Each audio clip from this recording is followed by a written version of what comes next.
नमस्कार साथियों, स्वागत है आप सभी का आपके अपने channel yes ITI technical classes में। तो आज की क्लास में हम एम्प्लॉयबिलिटी स्किल के सभी महत्वपूर्ण प्रश्न पढ़ने वाले हैं जो ITI सेकेंड ईयर सभी ट्रेडों के लिए है। सभी क्वेश्चन क्लास वाइज है और ये हमारा पहला क्लास है। सारे प्रश्न आपके एग्ज़ाम के लिए काफ़ी महत्वपूर्ण है, आने वाले एग्ज़ाम में काफ़ी उपयोगी है। तो चलिए आज का पहला प्रश्न पढ़ना स्टार्ट करते हैं। आज का पहला प्रश्न है, comma full stop question are example of, यानी अल्प विराम पूर्ण विराम प्रश्नवाचक चिन्ह किसके उदाहरण है। विकल्प है डिजाइन, विराम चिन्ह, औपचारिक संचार या इनमें से कोई नहीं। सही उत्तर क्या होगा जल्दी से कमेंट बॉक्स में कमेंट करके बताइए। विकल्प है design, punctuation marks, formal communication या नन। तो इसका सही विकल्प है ऑप्शन नंबर बी, विराम चिन्ह। चलिए अगला प्रश्न देखते हैं। प्रश्न संख्या 2 नंबर, आपसे अनुरोध है कि दिए गए कार्य को सोमवार तक पूरा कर लें। यह किसका उदाहरण है। विकल्प है असभ्य संचार यानी इम्पोलिट कम्युनिकेशन, फॉर्मेट कम्युनिकेशन औपचारिक संचार, इनफॉर्मल कम्युनिकेशन अनौपचारिक संचार या ओरल कम्युनिकेशन मौखिक संचार। तो इसका विकल्प क्या होगा जल्दी से बताएं।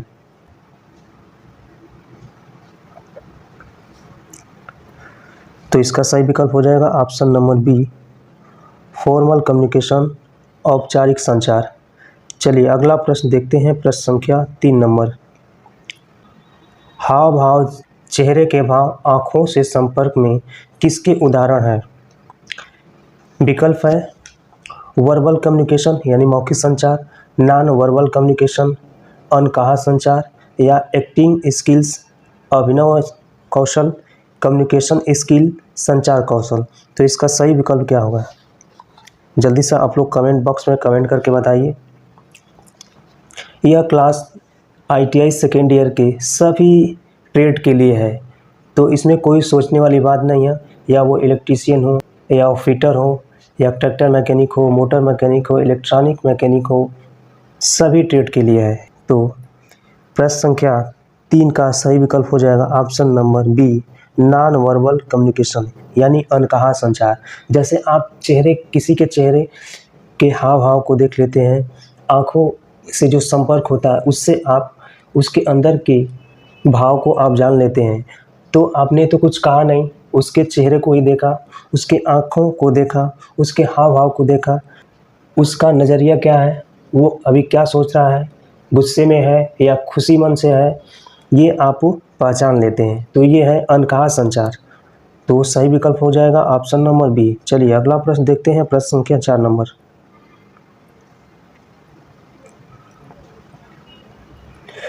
मुझे कार्यस्थल की सुरक्षा के बारे में शिकायतें मिली हैं, कृपया इन्हें तुरंत जांचें और विवरण साझा करें।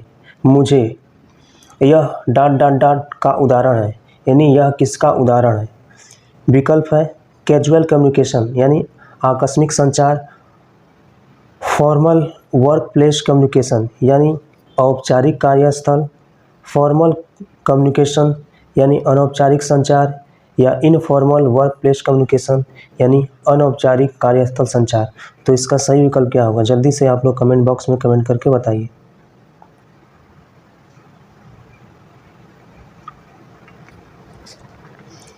तो प्रश्न संख्या 4 का सही विकल्प हो जाएगा option number B, formal workplace communication औपचारिक कार्यस्थल। चलिए अगला प्रश्न देखते हैं। प्रश्न संख्या 5 number,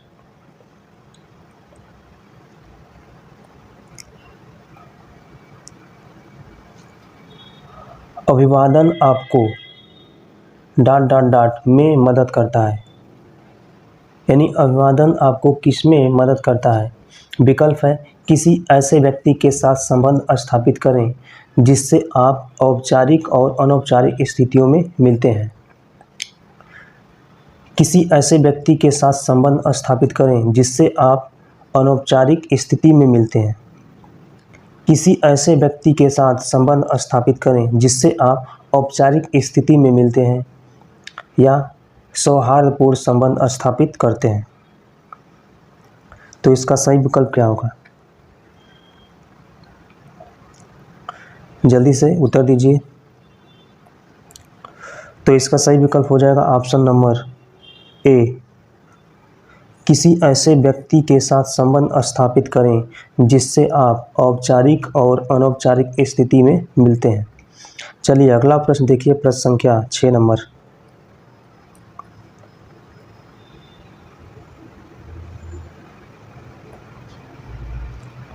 When you meet the instructor inside or outside the ITI, it is, यानी जब आप ITI के बाहर प्रशिक्षक से मिलते हैं तो यह होता है, बताइए।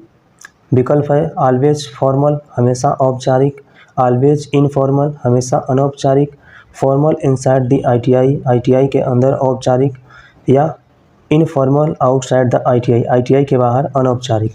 तो इसका सही विकल्प क्या होगा? कमेंट बॉक्स में कमेंट करके बताइए।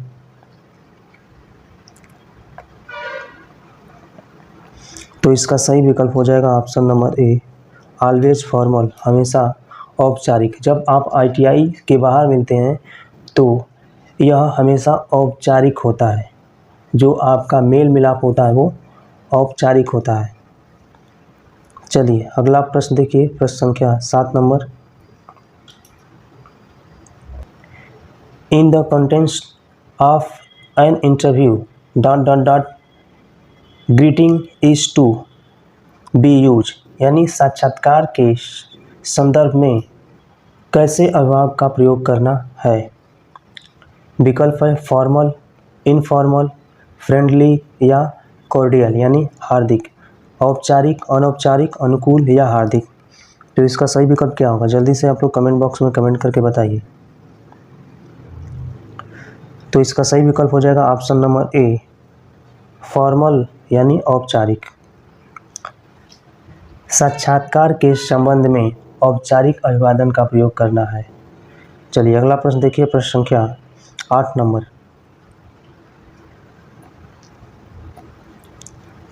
When you make an inquiry at a bank, it is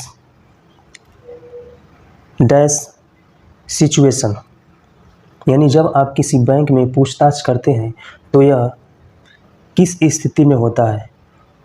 एक अनौपचारिक या एक औपचारिक या मैत्रीपूर्ण या एक आकस्मिक। तो इसका सही विकल्प बताइए, सही उत्तर क्या होगा? तो इसका सही उत्तर हो जाएगा option number B, a formal, एक औपचारिक। चलिए अगला प्रश्न देखते हैं, प्रश्न संख्या 9 नंबर।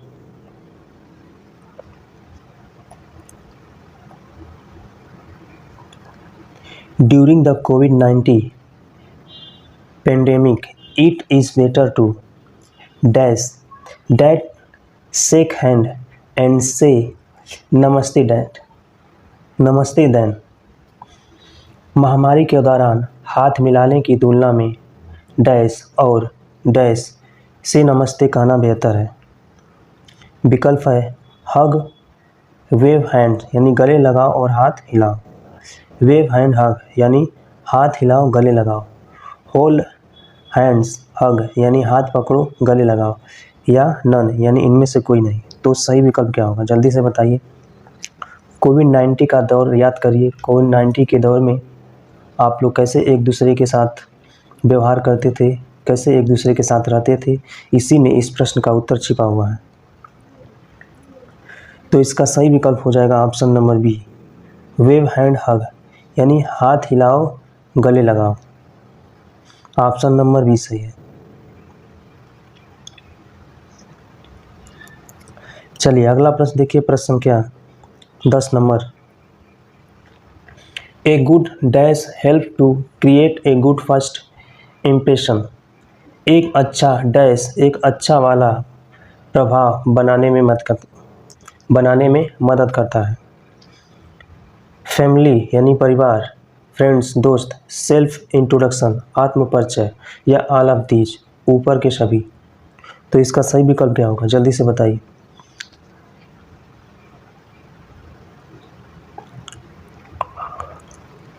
तो इसका सही विकल्प हो जाएगा option number C, self impression. Self impression इसलिए क्योंकि जब आप कहीं इंटरव्यू देने के लिए जाते हैं तो आपका इम्प्रेशन ही कहाँ से आता है, आत्मनिर्भर यानी आत्म परिचय से आता है। आप इंट्रोड्यूस अगर अच्छे तरीके से करेंगे तो आपका इंटरव्यू भी अच्छा जाता है। तो चलिए अगला प्रश्न देखिए, प्रश्न संख्या 11 नंबर। हमें डैश संदर्भ में सहकर्मियों, साथियों और वरिष्ठों का परिचय देना पड़ सकता है। विकल्प है आत्म परिचय, अनौपचारिक, औपचारिक या अधिकारी। बताइए, सेल्फ इंट्रोडक्शन, इनफॉर्मल, फॉर्मल या official.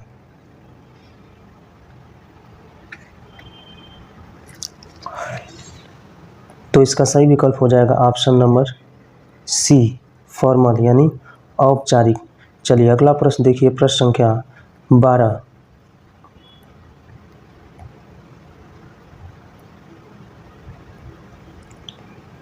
A quick self introduction is called, यानी एक त्वरित स्व परिचय को क्या कहते हैं। तो इसका विकल्प है एलिवेशन पिच, एलिवेटर टोन या एलिवेटर पिच या एलिवेशन टोन। तो इसका सही विकल्प क्या होगा, बताइए। तो ऑप्शन नंबर सी सही है, एलिवेटर पिच। चलिए अगला प्रश्न देखते हैं, प्रश्न संख्या 13 नंबर।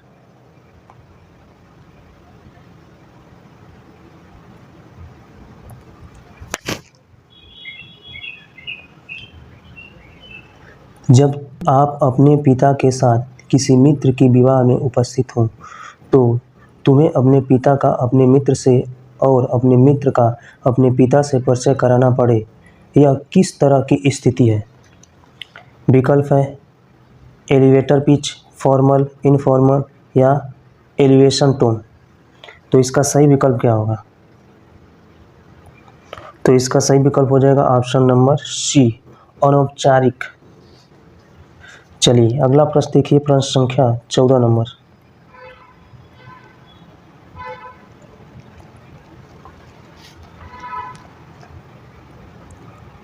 एक विद्युत उपकरण शोरूम में एक ग्राहक बिक्री कार्यकारी के रूप में आपका अभिवादन और आपका परिचय, आपका सर्वेक्षण डैश प्रशिक्षक होगा।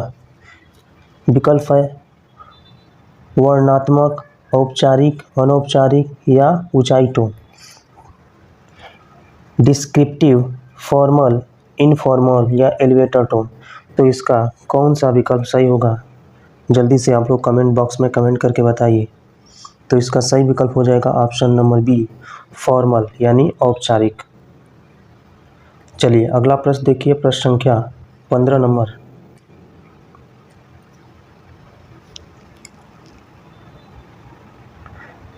डैश बहुत अच्छे व्यवहार, उपलब्धियां और उदाहरण के तौर पर नेतृत्व करने वाले व्यक्ति हैं।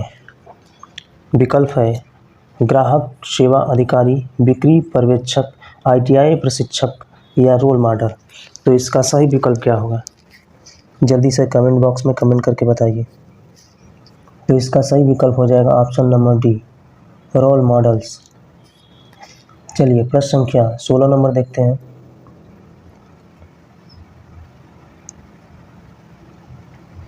रोल मॉडल डैश लोग उनका अनुसरण करें। विकल्प है तरक्की, हिदायत, प्रेरित करना या कोई नहीं। तो इसका सही विकल्प क्या होगा, जल्दी से बताइए। तो ऑप्शन नंबर सी सही होगा, इंस्पायर यानी प्रेरित करना। चलिए अगला प्रश्न देखिए, प्रश्न संख्या 17 नंबर। रोल मॉडल लोगों को उनका अनुसरण करने के लिए प्रेरित करते हैं, हालांकि वे डैश हैं और डैश से मिले हैं। विकल्प है ऊंचाई, विफलताओं, ताकत, असफलता, कमजोरियों, असफलता, ऊंचाई, सफलता। तो इसका सही विकल्प क्या होगा, जल्दी से कमेंट्स बॉक्स में कमेंट करके बताइए। तो इसका सही विकल्प हो जाएगा ऑप्शन नंबर सी, वीकनेस या फेलियर, कमजोरियों, असफलता। चलिए अगला प्रश्न देखिए, प्रश्न संख्या 18 नंबर।